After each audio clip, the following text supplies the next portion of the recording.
You're probably no stranger to the term ROI, return on investment. If I'm going to invest my money into something, I want a payback. I want a return on that investment. What I want you to think about right here, right now, is the ROI that you're giving yourself. And I'm going to promise you this.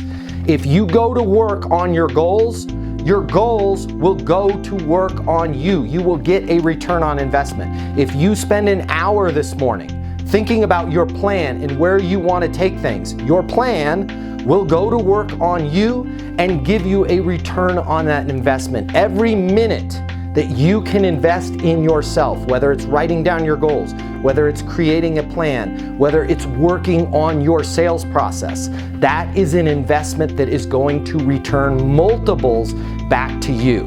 You just have to make that investment. My name's Matt Easton. I'm the founder of Easton University. It's the most effective sales training in the world.